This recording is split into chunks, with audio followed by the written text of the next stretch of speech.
Good morning dear students. अपठित भाग की सेकंड स्टोरी है श्मशान। श्मशान यानी जहाँ आदमी मरने के बाद जाता है। तो अब इसमें श्मशान की अपनी दुख की व्यथा श्मशान कैसे कहता है और वो मनुष्य के बारे में क्या सोचता है, इसी बारे में ये कहानी है। तो श्मशान कैसे है, ज़मीन पर और ऊपर पहाड़ी है। तो वह हमेशा पहाड़ी से बात करता रहता है कि देखो, मतलब पहाड़ी को कहता है कि तुझे तो देखो, माउंटेन्स यानी, तो उनको कहता है कि तुझे तो वहाँ से वो दिख रहे होंगे लोग, मनुष्य। तो मनुष्य में कितना प्रेम होता है ना, वो एक दूसरे से कितना प्रेम करते हैं। तो जब भी श्मशान कहता, पहाड़ी हमेशा मुस्कुरा देती, वह कुछ भी कहती नहीं थी। और श्मशान अपने बारे में क्या कहता था कि काश मेरा भी मन मनुष्य जैसा होता, मैं भी किसी से प्रेम करता। मतलब वो ऐसा अपने बारे में सोचता है। पर मेरे जीवन में तो भगवान ने क्या लिख दिया है, सिर्फ आग की लपटें, धू धू करती आग की लपटें। मतलब लोग मरते हैं, उसके बाद यहाँ जाते हैं तो वहाँ पे तो बस जलती हुई आग ही रहती है। पर श्मशान कहता है फिर भी देखो, लोग मुझसे नफरत करते हैं, मेरा मुंह देखना नहीं चाहते, पर मैं तो उनको तब जगह देता हूँ जब दुनिया में उसके लिए कोई जगह नहीं बचती। फिर भी मैं उन्हें आसरा देता हूँ, पर फिर भी मैं क्या पाता हूँ, उनसे घृणा, नफरत ही मिलती है मुझे। तो यही कहानी है श्मशान। फिर इसमें क्या मतलब बताया है कि वो देखता रहता है हमेशा, कौन आता है, लोग रो रहे हैं, मतलब लोग एक दूसरे से कितना प्यार करते हैं। तो उसके मन में भी ऐसा होता है, काश मेरा भी मन मनुष्य की तरह होता, मैं भी शाम में किसी प्रेयसी का इंतज़ार करता, उसका जीवन ही मेरा जीवन होता। और ऐसे वो हमेशा सोचता रहता है।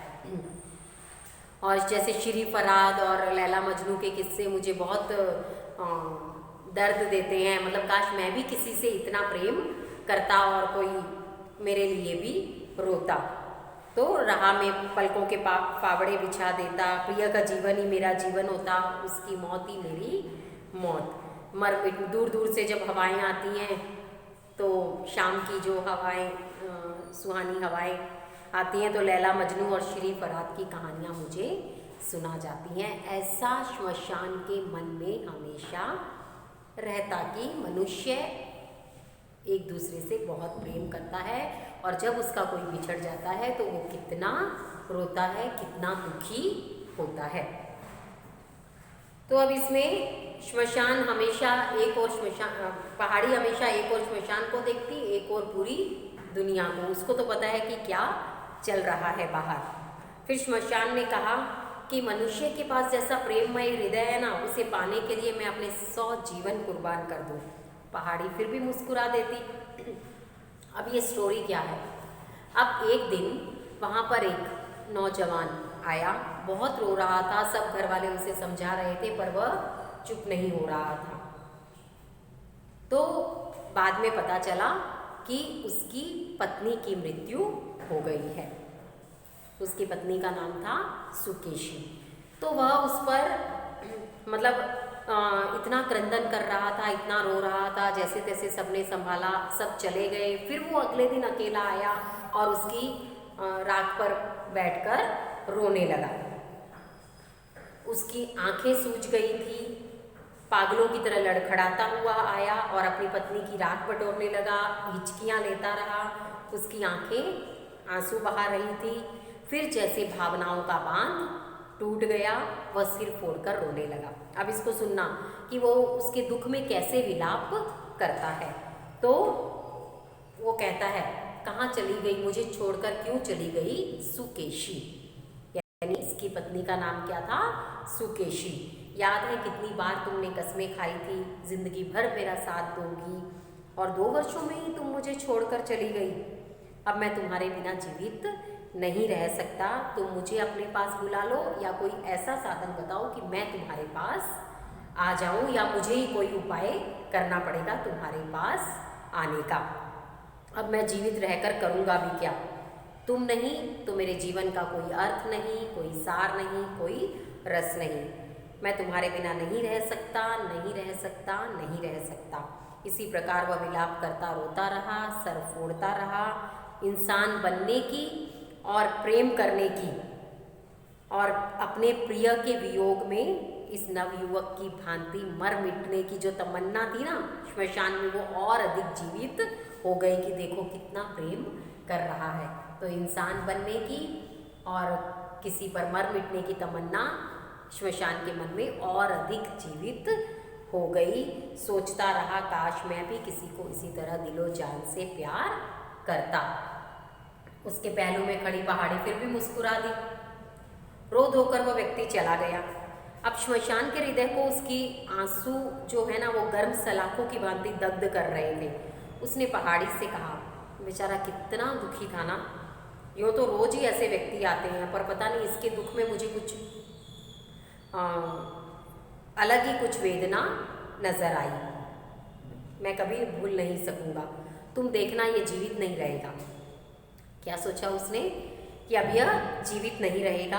एक ही दिन में अपनी प्रेयसी के वियोग में जो ऐसा हो गया तो कितने दिन जीवित रहेगा वह? भला कितने दिन जीवित रहेगा? अवश्य रो रो कर प्राण दे देगा। और श्मशान क्या कहता है, मैं भी सोचता हूँ कि वह आए और मैं उसे अपनी गोद में शरण दूँ और मैं इन दोनों को मिला दूँ, जो उसकी प्रेयसी चली गई है तो उन दोनों को मिला दूँ।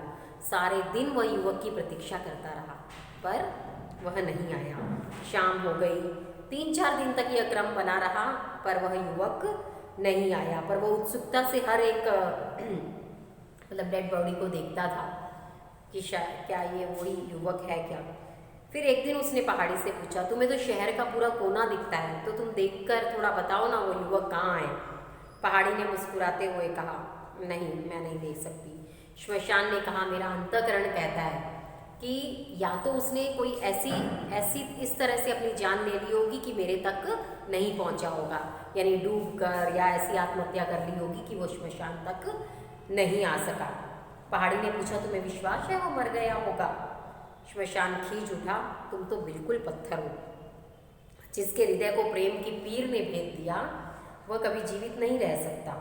पहाड़ी फिर मुस्कुरा गई। दिन आए चले गए और इंसान के मन के प्रति मतलब श्मशान का मन तो हमेशा इंसान जैसा बनने को करता ही गया और वह मनुष्य के अलौकिक प्रेम के गुण गाया करता और पहाड़ी मुस्कुरा देती। इस प्रकार 3 वर्ष बीत गए। 3 वर्ष की अवधि भी श्मशान के मन से उस सुंदर युवक को नहीं भुला सकी। उसकी आंसुओं की बात करता, कभी उसके वियोग की बात करता।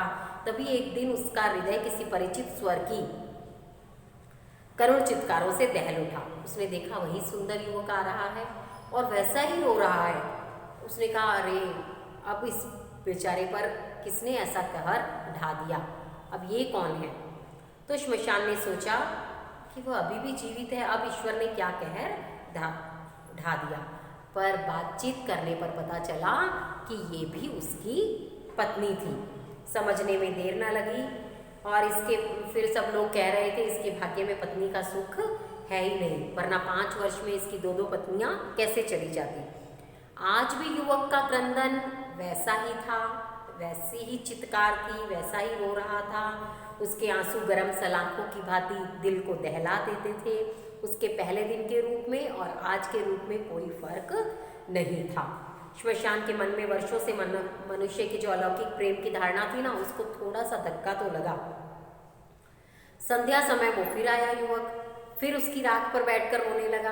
वैसा ही तू मुझे क्यों चली गई, और मैंने सोचा था कि मतलब तुम तो मेरा साथ दोगी, पर तुम मुझे मझदार में छोड़कर चली गई। और वो क्या कहता है कि जो सुकेशी पहली पत्नी थी ना, वो तो मेरे पीछे चलने वाली थी, पर तुम तो मेरे साथी थी, तुम क्यों चली गई? तुम तो मेरा प्राण थी, कितने दिन मैं तुम्हारे बिना जीवित रहूँगा, मुझे अपने पास बुला लो। तो सुकेशी तो मेरी अनुगामिनी थी, मतलब मेरा जैसे मैं चलता था वैसे मेरे पीछे चलती थी, इसीलिए मुझे उसका अभाव नहीं खटका। पर तुम तो मेरी सहगामिनी थी, मेरे साथ चलने वाली, कदम से कदम चलाने मिलाकर चलने वाली। हम तो दो शरीर एक प्राण थे, जब प्राण ही चले गए तो शरीर का क्या प्रयोजन। ऐसे करके वो रोता रहा, घंटों विलाप करता रहा। फिर एक बार श्मशान ने सोचा, उसकी प्रतीक्षा की कि अब तो ये जरूर मर जाएगा, शायद मतलब किसी के उसमें आकर सचमुच मतलब अब उसको प्रेम हुआ होगा, और अब तब तो बचपना था, अभी इसने प्रेम से शादी की होगी। तो उसका इंतज़ार करता रहता श्मशान पर वह युवक नहीं आया। फिर वही ढर्रा चला, रोज न जाने कितने शव जलते, मनुष्य रोते, और श्मशान अलौकिक प्रेम के गुण गाता मनुष्य के। फिर 2 वर्ष भी नहीं बीत पाए कि फिर वो युवक आया, और वैसा ही विलाप कर रहा था, वैसा ही रो रहा था, और पता चला यह इसकी तीसरी पत्नी थी। पर उस युवक का विलाप सुना तो भ्रम जाता रहा। आज भी उसका क्रंदन उतना ही करुण था, आज भी उसकी चित्कार दिल को दहला देने वाली थी। उसके पहले वाले रूप में और आज के रूप में भी कोई फर्क नहीं था, बस उसकी बातों में फर्क था। अंतर केवल इतना था, आज उसे अपनी तीसरी पत्नी सबसे गुणी दिखाई दे रही थी। आज वह क्या कह रहा था, तीसरी पत्नी से ही उसका सच्चा प्रेम था।